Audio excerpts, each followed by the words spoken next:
अस्सलाम वालेकुम स्टूडेंट्स, आज हम सॉल्व करेंगे फर्स्ट ईयर बॉटनी का मॉडल पेपर। मॉडल पेपर का सेक्शन बी सॉल्व करेंगे। शॉर्ट क्वेश्चन आंसर्स का है।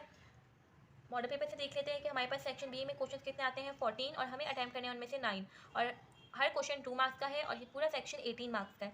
तो आपको एटलीस्ट ये मॉडल पेपर वाले सब आने चाहिए क्योंकि ये बहुत हाई यील्ड होते हैं और ये आपको आइडिया देते हैं कि पेपर में कैसे क्वेश्चन अपीयर होने जा रहे हैं। ओके जी, तो स्टार्ट करते हैं। बहुत सारे बच्चों को ये भी नहीं पता कि 2 मार्क्स हैं तो 2 मार्क्स में कितना लिखना है, तो मैं आपको बता दूंगी। अच्छा, अगर आप ये करने जा रहे हैं कि आप स्क्रीनशॉट्स ले लेंगे वीडियो के, तो that's a very bad habit. आपको समझ नहीं आएगा फिर बाद में स्क्रीनशॉट से देखकर। तो बेहतर है कि थोड़ी सी वीडियो पूरी देख लें, ठीक है। इससे आपको आइडिया हो जाएगा और जो भी इसमें इंपॉर्टेंट पॉइंट्स बताए जाएंगे वो भी आप मिस नहीं करेंगे। पहला क्वेश्चन इन्होंने दिया हुआ है, why insectivorous plants use insects as food. Insectivorous plant को इंसेक्टिवोरस प्लांट्स इंसेक्ट्स को खाने के तौर पे क्यों इस्तेमाल करते हैं। अच्छा, इंसेक्टिवोरस प्लांट के बारे में ये है कि वो ऐसी सॉइल में बनते हैं जहाँ पे नाइट्रोजन नहीं होती, वहाँ पे डेफिशिएंसी होती है नाइट्रोजन की। और इंसेक्ट्स हमें पता है कि इंसेक्ट्स में प्रोटीन्स होती हैं और प्रोटीन्स में नाइट्रोजन होता है। तो इंसेक्टिवोरस प्लांट्स क्या करते हैं, इनको लेते हैं ताकि अपनी नाइट्रोजन डेफिशिएंसी को खत्म कर सकें। इनके पास ऐसे लीव्स होते हैं जो मॉडिफाइड होते हैं ताकि वो इंसेक्ट्स को ट्रैप कर सकें। ये आप पॉइंट्स में बना के लिखेंगे तो वेल एंड गुड है, पैराग्राफ में लिखना चाहें तो वो भी अच्छा है, लेकिन मैं हमेशा प्रेफर करती थी और करती हूँ कि आप जो है इसको पॉइंट्स में बना के लिखें, सो दैट टीचर को चेकर को पढ़ने में आसानी हो। प्रेजेंटेशन स्किल्स के बारे में मैं एक वीडियो बना दूंगी, तो डोंट वरी अबाउट दैट। दूसरा क्वेश्चन जो हमारे पास आपके पास दिया हुआ है वो why chloroplast is said to be an energy converting organelle. Chloroplast हमें पता है एक प्लांट ऑर्गेनल है और इसके अंदर ग्रीन पिगमेंट होता है, उसका नाम है क्लोरोफिल।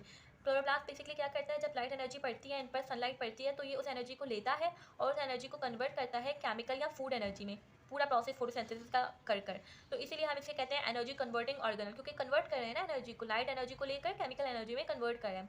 तो ये प्रोसेस भी लिखा हुआ है और ये आपको याद भी करना है कि सनलाइट को कैप्चर करता है और इसको ऐसे मॉलिक्यूल्स को देता है जो थाइलाकॉइड मेम्ब्रेन में, इसके स्ट्रक्चर में थाइलाकॉइड मेम्ब्रेन होता है, हम पढ़ चुके हैं, उसमें प्रेजेंट होते हैं।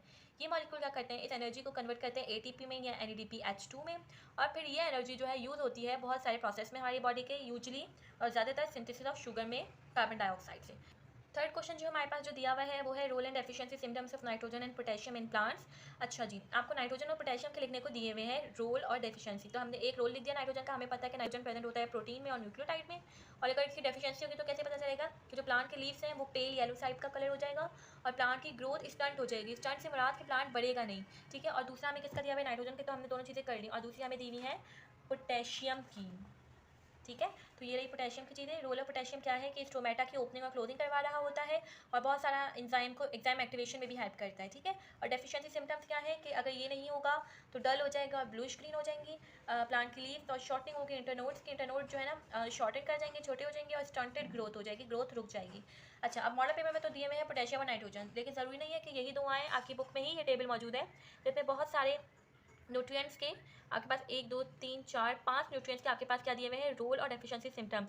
तो आप इस टेबल को जरूर देखें। अगर उन्होंने नाइट्रोजन और फास्फोरस, नाइट्रोजन और पोटेशियम अभी दिया है तो पेपर में हो सकता है फास्फोरस और जिंक दे दें या हो सकता है सल्फर दे दें। तो आपको ये टेबल अच्छे से आना चाहिए। ये आई गेस आपकी बुक का पेज नंबर 221 है, तो इसको अच्छे से देखिएगा। फिर हमारे पास एक क्वेश्चन है, question number 4, what is the difference between prokaryote and eukaryote. ये हम डिटेल में पढ़ भी चुके हैं, समझ भी चुके हैं। तो प्रोकैरियोट ऐसे सेल होते हैं जिनके पास न्यूक्लियस बहुत पुराना और प्रिमिटिव से आई मीन के बहुत वेल डेवलप्ड नहीं होता, नॉट पुराना। यूकैरियोट में जो है आपके पास न्यूक्लियस 2 टाइप का होता है, अच्छे से बना हुआ, वेल डेवलप्ड है। इसमें न्यूक्लियोप्लाज्म भी नहीं है या न्यूक्लियर के अंदर का फ्लूइड भी नहीं है और न्यूक्लियोलस भी नहीं है, जबकि इसमें यही चीज़ें प्रेजेंट होती हैं। पूरी लाइन बना के लिखिएगा। प्रोकैरियोट्स में जो DNA होता है वो एक ही होता है, सर्कुलर होता है और लॉन्ग होता है, और इसमें बहुत सारे DNA प्रेजेंट होते हैं। प्रोकैरियोट में क्रोमैटिन मटेरियल के अंदर हमने बात की थी ना कि यूकैरियोट के क्रोमैटिन मटेरियल में प्रोटीन, हिस्टोन प्रोटीन और DNA होता है, लेकिन इधर पे क्या नहीं होता है, हिस्टोन प्रोटीन्स नहीं होती। प्रोकैरियोट्स में मेम्ब्रेन बाउंडेड ऑर्गेनल्स भी नहीं होंगी, यानी ऐसी ऑर्गेनल्स जिनके पास मेम्ब्रेन है वो नहीं होंगी, जबकि यूकैरियोट में ऐसी ऑर्गेनल्स प्रेजेंट होंगी, बल्कि तकरीबन तमाम ऑर्गेनल्स की ही मेम्ब्रेन हुआ करती है। प्रोकैरियोट की एग्जांपल लिखना मत भूलिएगा, बैक्टीरिया और साइनोबैक्टीरिया। और यूकैरियोट में तो सबसे आसान एग्जांपल ह्यूमन सेल है, ह्यूमन का अपना सेल भी यूकैरियोट होता है। फिर जो हमारे पास नेक्स्ट क्वेश्चन है, why photorespiration is considered as a wasteful process. हम क्यों कहते हैं कि फोटो रिस्पायरेशन नामी प्रोसेस बिल्कुल ज़्यादा करता है, एनर्जी वगैरह टाइम वेस्ट कर रहा होता है। अच्छा, फोटो रिस्पायरेशन को हम वेस्टफुल प्रोसेस इसलिए कहते हैं क्योंकि इसके दौरान एनर्जी बनती नहीं है, ठीक है। ना ATP बन रहा है, ना NADPH2 बन रहे हैं, बल्कि जो बने हुए ATP और NADPH2 थे ना वो यूज़ हुए जा रहे हैं। और CO2, इंस्टेड ऑफ CO2 को क्या हो जाना चाहिए था, कार्बोहाइड्रेट बन जाना चाहिए था, लेकिन CO2 कार्बन डाइऑक्साइड कार्बोहाइड्रेट नहीं बन रहा बल्कि रिलीज हुए जा रहे हैं, ठीक है। और ग्रोथ ऑफ प्लांट भी रिड्यूस हो जाती है। अगर प्लांट फोटो रिस्पायरेशन करने लग जाए तो ग्रोथ ऑफ प्लांट रिड्यूस हो जाती है 25%, यानी 25% प्लांट कम हो जाता है। फिर जी हमारे पास 6 क्वेश्चन है, डिफाइन डेफिनेशन है 2। डबल फर्टिलाइजेशन की डेफिनेशन बहुत इंपॉर्टेंट है क्योंकि इट यूजुअली अपीयर्स, बहुत ज़्यादा अपीयर करती है। उसके बाद इसकी डेफिनेशन आप पढ़ लें। ये ऐसी टाइप ऑफ फर्टिलाइजेशन है जिसमें एक स्पर्म, दो स्पर्म्स होते हैं। एक स्पर्म आता है और वो ओवा को फर्टिलाइज करके जाइगोट बना देता है, जबकि जो दूसरा स्पर्म आता है वो किसको फर्टिलाइज करता है, वो फर्टिलाइज करता है सेकेंडरी न्यूक्लियस के साथ और बना लेता है एंडोस्पर्म। तो यहाँ पे दो फर्टिलाइजेशन हो रही है, इसके डबल फर्टिलाइजेशन का नाम दिया है और ये एंजियोस्पर्म्स में हो रही होती है। फिर हमारे पास दूसरी डेफिनेशन है हीटरोस्पोरी या हेटेरोस्पोरी की। ये एक ऐसा फिनोमिनन है जिसमें दो काइंड ऑफ स्पोर्स बनते हैं। यहाँ पे स्पोर्ट्स हैं, ये स्पर्म था, कंफ्यूज ना होइएगा। ये स्पोर्ट्स बनते हैं, एक ही प्लांट दो तरह के स्पोर्ट्स बनाता है, एक का साइज़ बहुत बड़ा होता है और एक का साइज़ बहुत छोटा होता है।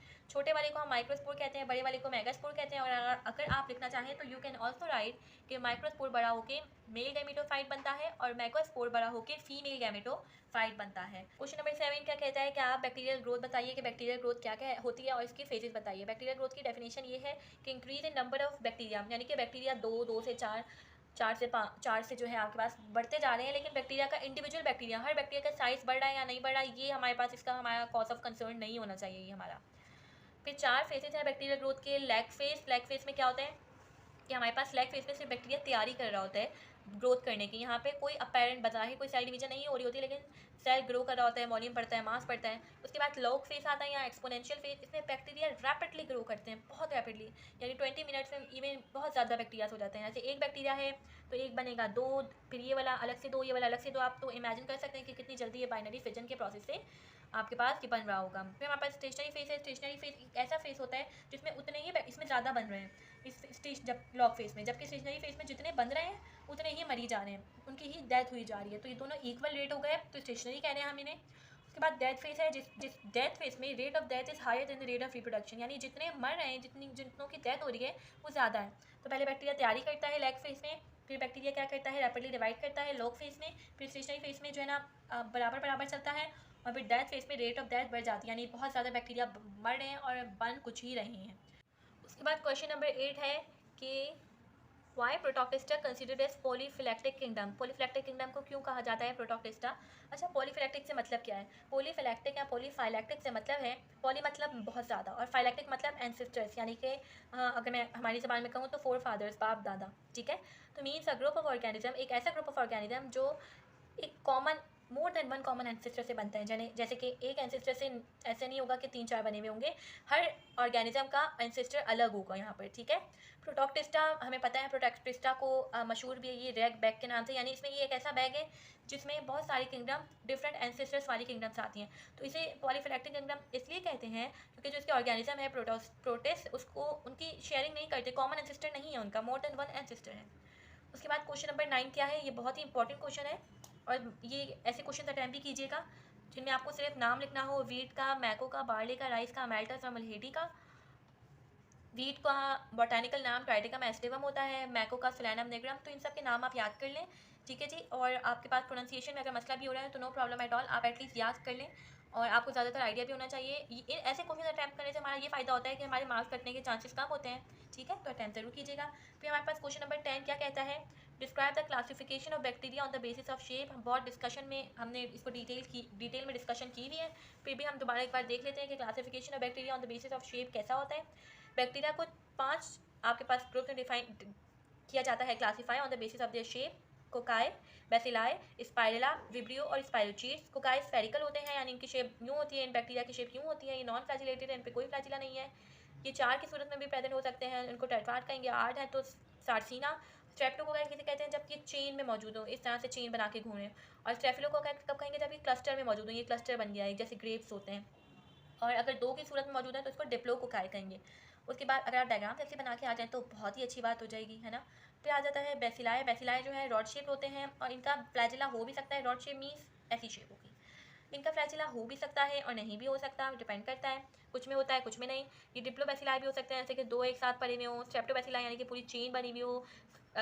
कोकोबेसिलस एक नई चीज़ है, उसमें क्या होता है कि उनकी शेप जो होती है ना, हमें लग भी रही होती है कि मतलब सर्कल भी हो सकती, सर्कल भी हो रही होती है और थोड़ी सी डॉट शेप भी हो रही होती है, तो कन्फ्यूजन होती है, इसे कोकोबेसिलस नाम रख दिया है। फिर हमारे पास पेलाइसेड्स या पैलिसेड्स आ जाते हैं, इनकी शेप लॉन्ग होती है, रॉड ही होती है लेकिन लॉन्ग और स्लेंडर होती है। फिर हमारे पास स्पाइरला आ जाते हैं। स्पाइरला फ्लैजिलेटेड होते हैं, इनमें फ्लैजिला स्पाइरला फ्लैजिलेटेड होते हैं, इनमें फ्लैजिला होता है, और ये जो है डीपली कर्व्ड होते हैं from the middle of body, इनकी बॉडी से ये डीपली मिडल में ये डीपली कर्व्ड होते हैं। विब्रियो जो होते हैं आपके पास वो फ्लैजिलेटेड होते हैं, ये स्लाइटली कर्व्ड होते हैं, कॉमन टाइप की शेप होती है दोनों की। फिर स्पाइरोशीट्स आ जाते हैं, स्पाइरोशीट भी लॉन्ग और स्लेंडर होते हैं, और इनकी शेप कैसी होती है, फ्लेक्सिबल होती है और स्क्रू शेप्ड होती है, कॉर्क स्क्रू शेप। फिर हमारे पास 11 क्वेश्चन में उन्होंने डायग्राम बनाने को दी हुई है बैक्टीरियोफेज और फॉरेन की, तो आप वो बुक से देख लीजिएगा, फॉरेन की, प्रोथैलस की और बैक्टीरियोफेज की, बहुत इंपॉर्टेंट डायग्राम्स हैं, मस्ट डू दैम। फिर हमारे पास एक क्वेश्चन नंबर 12 आता है। क्वेश्चन नंबर 12 में वो कहते हैं कि how many ADP and NADPH requires to fix 1 carbon, 3 carbon, 6 carbon and 12 carbon. बहुत सिंपल सा सवाल है, लेकिन घुमा फिरा के what are they trying to do. क्या होता है, हमें पता है कि कार्बन फिक्सेशन में हमारे पास एक कार्बन डाइऑक्साइड जाएगा तो हमारे पास कितने ATP बनते हैं, कितने ATP की ज़रूरत होती है एक कार्बन डाइऑक्साइड को फिक्स करने के लिए, 3 ATP और 2 NADPH2। तो 3 कार्बन के लिए कितनों की पड़ेगी, 9 और 6, और 6 के लिए कितने की पड़ेगी, 18 और 12। समझ आ रही है? तो आप क्या करें, 1 कार्बन की याद कर लें, फिर वो बेशक 1000 कार्बन की भी पूछें तो आप मल्टीप्लाई करके लिख सकते हैं आराम से। उसके बाद क्वेश्चन नंबर है 14 है। अच्छा, क्वेश्चन 13 में मुझे लग रहा है एरर हुआ है इनसे। कहते हैं कि what features allow the fungus to live survive in all environment where life is possible. जबकि मेरे मुताबिक और बुक्स के मुताबिक फंगस हर इन्वायरमेंट में सर्वाइव नहीं कर सकता, तो यहाँ पे बैक्टीरिया होना चाहिए था, क्योंकि बैक्टीरिया हर इन्वायरमेंट में सर्वाइव कर सकता है। तो खैर हम मूव ऑन करते हैं क्वेश्चन नंबर 14 पे। Why desert plant reduce their leaf size. Desert के जो प्लांट्स होते हैं उनमें लीफ साइज छोटा क्यों होता है? हमें पता है डेजर्ट प्लांट डेजर्ट में ग्रो करेंगे, जाहिर बात है। ऐसे सॉइल में ग्रो करते हैं जहाँ पे डेफिशिएंसी है मिनरल्स की और वाटर की। तो क्या होगा कि जी स्मॉल लीव्स बनेंगे इनके, और स्मॉल लीव्स की वजह से मॉइस्चर लॉस, जितना बड़ा लीव होता है उतना ही ज़्यादा इससे ट्रांसपायरेशन होती है। जितना छोटा लीव होगा उतनी ही कम ट्रांसपायरेशन होगी, तो पानी इनके पास रहेगा, ऑलरेडी कम है इनके पास पानी, तो they do not want it कि चला जाए सारा पानी, नहीं रहेगा, ठीक है, अगर स्मॉल लीव्स होंगे। उसके अलावा इन्हीं लीव्स पर थॉर्न्स भी हो सकते हैं, जैसे कैक्टस वगैरह में होते हैं। वो थॉर्न्स क्यों होते हैं, कांटे क्यों होते हैं? इसलिए होते हैं ताकि वो एनिमल्स उनको ईट ना कर सकें। अल्लाह हाफिज़।